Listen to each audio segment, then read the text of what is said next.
जय माता दी, नमस्ते, प्रणाम। आप सभी लोग का स्वागत अभिनंदन करती हूँ अपने चैनल रेनू पांडे 8891 पे। आज अम्मा जी बैठी हैं साथ में, आप सबका गाना सुनेंगे। आप सब सुना और अपना प्यारा सा कमेंट करके जरूर बताना कि अम्मा का गाना कैसा लगा। बोला कुछ बोला जल्दी से।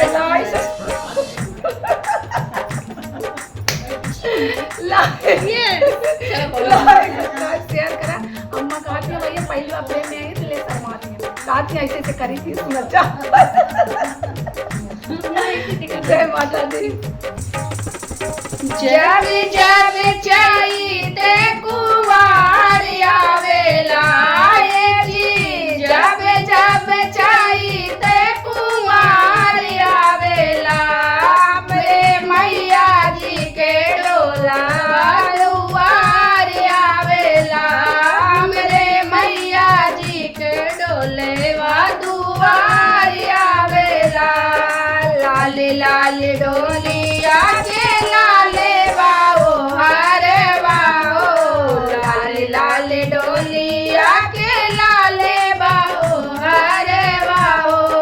मैया के दुलरवा बगवा बनल बा कहारे बाओ, मैया के दुलरवा बगवा बनल बा कहारे बाओ। लाल झंडा आवेला जी, लाल लाल झंडा फहरात आवेला हमरे मैया जी के डोला हमरे द्वार आवेला, हमरे मैया जी के डोला हमरे द्वार आवेला जी। जब जब चाहिए कुमार आवेला जी, जब जब चाहिए कुमार आवेला हमरे मैया जी के डोला हमरे द्वार आवेला, हमरे मैया जी के डोला हमरे द्वार आवेला।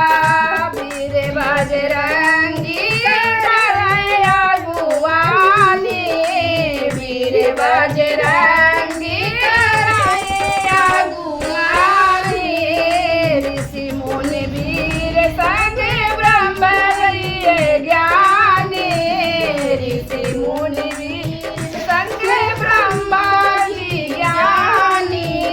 नारद जी बीड़ा बजावल आवेला जी, नारद जी बीड़ा बजावल आवेला हमरे मैया जी के डोला हमरे द्वार आवेला, हमरे मैया जी के डोला हमरे द्वार आवेला। जब जब चाहिए कुमार आवेला जी, जब जब चाहिए कुमार आवेला हमरे मैया जी के डोला हमरे द्वार आवेला। चमने डोलावते आवे गाड़े राजा, डम डम डमरू बजावे बोले बाबा, डम डम डम